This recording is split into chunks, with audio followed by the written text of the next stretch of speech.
Hi, everyone. Thanks for joining today. So, my name is Heather. I work on the marketing team here at TeamSlide, and I'm accompanied here by Kartik, co-founder of TeamSlide, and Ian, who works in sales and customer success. Today, we will be discussing folders, libraries, and boards, and how you can utilize those to keep your content easy to access and more organized. So, with that, I will pass the mic to Ian. Yeah, thanks, Heather. And my name is Ian. I run sales and customer success here at TeamSlide. And the first thing that we're going to see is what are libraries and what are boards. Also, the relationship between folders, libraries, and boards, and how to utilize these elements in PowerPoint. Let's start from libraries. A library is a container of content, slides, images, videos that maps to a specific folder in your content system. There is a one-to-one relationship between libraries in TeamSlide and folders in your content system. A library will allow you to filter the search results by library in the TeamSlide UI and also adjust how relevant is the result in a search that you get. And yeah, it will help you also make it more important or less important than other content within that library. You can also control and who has access to view or in TeamSlide the content coming from in a specific folder in your content repository. Now, what are the boards? Boards are, if you ever use TeamSlide, if you're a user of TeamSlide, you will see that when you open TeamSlide, you have some tabs in the top of the TeamSlide pane. These tabs are, we call them boards, and in a board you can map different libraries. So it allows you to organize and separate the content in different buckets or these steps inside the TeamSlide add-on. We have different types of boards. We have a slide search board, a file search board, and templates and images. In a minute, we're gonna jump to show you how it looks in the platform in the TeamSlide add-in, so you can have a better idea of how these boards are displayed in the TeamSlide add-in. And before jumping and showing how everything works in TeamSlide, I want to share real quick how this relationship between all these different concepts of folders, libraries, and boards work. In the content system, we have the folders. In TeamSlide, we have, again, the libraries that are mapped one-to-one to those folders. And then inside TeamSlide, we can map those specific libraries to show and display in the add-in inside the boards, within those boards. So yeah, let's see it in action. I will pass the screen to Kartik so he can quickly show how this works. Let me start with the TeamSlide backend just to show you how all of these pieces come together. As you may know, the first thing TeamSlide does is connect to your content source, and that's done through CMS connection. So whether you're using SharePoint or Box or Google Drive, we first establish a connection there through CMS connections. After that happens, we can then start pulling in specific folders and tying them to libraries. This is what Ian was mentioning earlier, where we take specific folders from SharePoint in my case, and we're tying them to a library. I'll just jump in here. So we can give the library a name.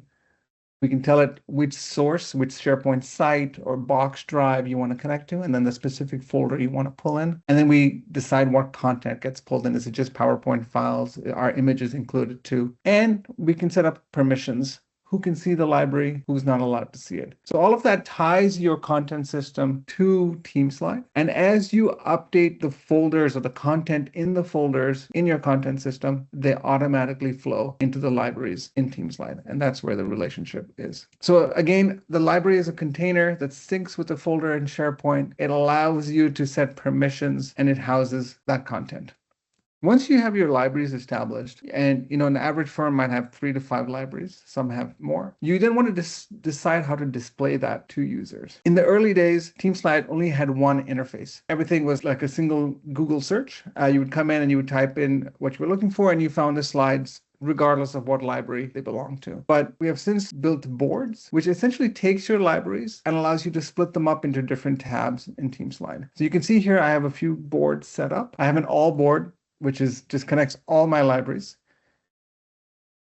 I have a sales board that just connects my sales assets, and so on. You can arrange your boards. You can determine which order you want them to show up in, and you can determine a type of board you'd like also. So if I go to a new board, you go to type, you can see we have files and templates, images, and also an external link, which I'll highlight. And there are a few settings for the different types of boards, which I'll cover. So again, back to Ian's architecture, folders in your content system tied to libraries in TeamSlide, and then you can pick and choose which libraries map to which boards just based on your use cases. So I'll go to PowerPoint, I'll restart TeamSlide here. and you'll see my boards across the top. And this is my search board. The search board does two things. It helps you find a needle in a haystack. If you run a broad search, you can open up the filter and you can find any slide you're looking for based on properties from your content system, details about the slide, what content it has on it. Does it have a bar chart? What layout is it using? So just based on all of that, you can pinpoint a certain slide. We also support tagging. So if I load this again, you can come in and your commonly used slides, the ones that are used every other day, you don't have to search for them. You can just click on the tag and see those slides here. So it covers both of those use cases. One of the settings we have is sometimes if you don't have tags, especially, this board can feel quote unquote naked. You come in and you just see a search bar. And if you have a small number of assets, what you can do is you can turn on a feature to just show those slides or images right away. So you don't even have to run a search. So for a board that's not connected to a huge library, it's a great way to just immediately see content. The next board type we support is a folder browsing board. I never would have guessed, but this is a very popular board. I guess people love the notion of folders and files. And so if you have a really deep library of folder in SharePoint or Box, maybe you have all your old customer pitches well organized in folders, this just becomes a nice way to find what you want and search within specific folders. You can run a search, you can click on these and you can say, open the file, insert the file, or even see the slides. And then you can search within here and drive down even deeper. So just different ways to find the slides you want based on the use case you're covering. We have an external images board as well. So TeamSlide does work with images. It can work with images from SharePoint or Box or your content system, but we also connect to third-party image sources. So you can connect TeamSlide to Pexels and a few other sources, and then you can run searches here and find images from those sources beyond your own libraries as well.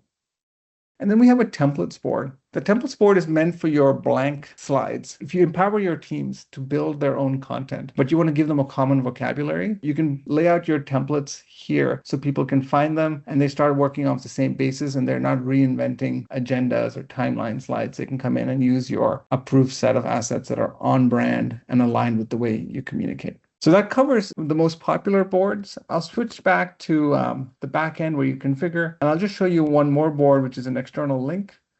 Yana has a question. Yana, happy to answer. Yeah, sorry, this is slightly going backwards. You were showing the knowledge board you had, and you had folders under there.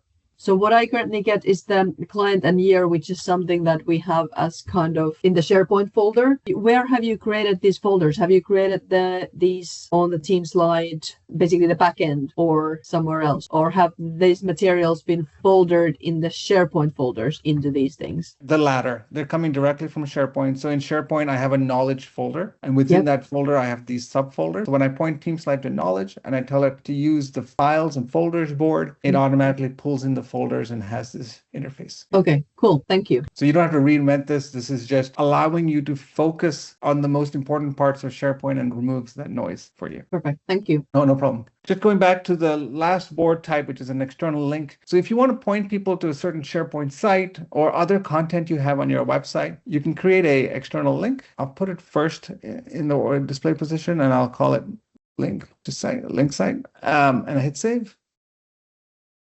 Now, when I go back to PowerPoint, if I just refresh TeamSlide, you'll see that here, and it links to the page you want to pull in.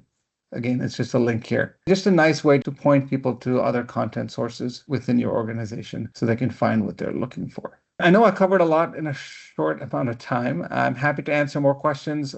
I had a question just because I am so old and work in the folder system. Any best practices for tags that you've seen? Sure. So I think of tags at two different levels. Could you remind me, are you using SharePoint or Box or some other system? SharePoint. So let me share my screen again and I'll show you. I think of tagging and metadata at two different levels. The first level is actually pulling in metadata from SharePoint. So in SharePoint, there's some common metadata everyone has, file name and folder. That's easy. But you can also set up custom columns in SharePoint. So for example, industry, this is coming from my SharePoint site, or if I open up the filter, a service line, quality, and industry, these are all coming from SharePoint. So in SharePoint, you can establish columns and you can send metadata at a file level and you can pull that into TeamSlide and decide how you want to use it. So for example, quality and service line, these are not browsable properties in TeamSlide, but they're filterable properties. But industry is both filterable and browsable. That's why we see it here. So that's the first level. We have a separate workshop and documentation on metadata in SharePoint and how to pull it in. I'm also happy to meet, or Ian and I can find time to meet with you to configure that in TeamSlide if you'd like. So that's the very first level. That's really helpful to tag files. If you tag files by client or industry that you serve or type of product, it's an easy way to do that. And the nice thing about that metadata is it lives in SharePoint. Other tools can make use of it because you're doing it in a central location. However, there is a limitation. You can only tag entire files. If you want to tag individual slides, you can do that in TeamSlide through our backend, or even in here, if I click on any slide, I can go into I for information. I can go into the details, and I can add tags and other metadata here. I can save this. And once I refresh, we'll see it down here. It might take a moment to show up. But TeamSlide tags allow us to tag individual slides. Now, the trade-off is that it does take a little bit more work. You're not going to tag 10,000 slides, but your top 50 slides that people use all the time, those are worth individually tagging, and so they're easily accessible here. I think we have a separate workshop on tagging too, but we'll also send you a note, and we're happy to connect and configure some of these settings for you. Thank you so much. Jana. Yes, hi. So the new link site button. So I can't see that on my add-in, but that's probably because I haven't linked it up to anything. But could that be used? For example, we now have materials that are PowerPoint based, but they have to be in the particular order. They have all kinds of rules in them that the pages have to flow in a certain way. They are very standardized. They cannot be edited in any way and stuff like that. Could that link site button be used to direct people to where those documents are, because they can't be on TeamSlide?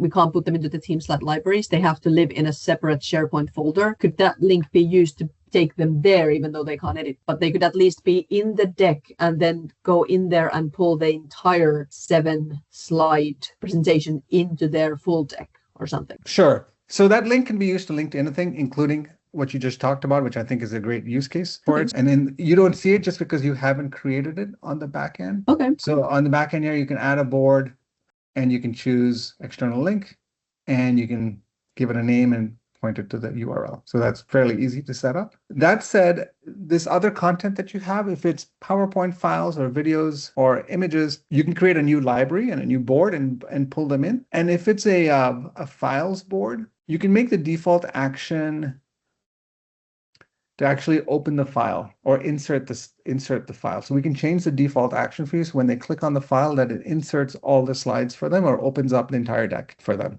So far, the company hasn't wanted them on the TeamSlide because they don't want to give teams the opportunity to edit them, because they have to be in kind of certain order. They're telling a certain 6-slide story in a very particular narrative kind of way. So that's why I was wondering that it might not be correct for them to find them through here. If it then allows them to edit them somehow, it might not allow them to do that. But yeah, they are receiving a copy of the slides, since you can lock the slides, but you can still obviously delete them and move them. But yes, if you don't want to bring them into TeamSlide, that's possible. Just keep in mind that when users grab files or slides using TeamSlide, they're getting a copy and they're not necessarily poisoning the well. Yeah, cool. Thank you. But yes, the link will work for that external site. Okay, nice. Thanks. Super. I think that covers what I wanted to share. I really appreciate everyone's time. Well, thank you guys for being here today. I hope it was helpful, and enjoy the rest of your day.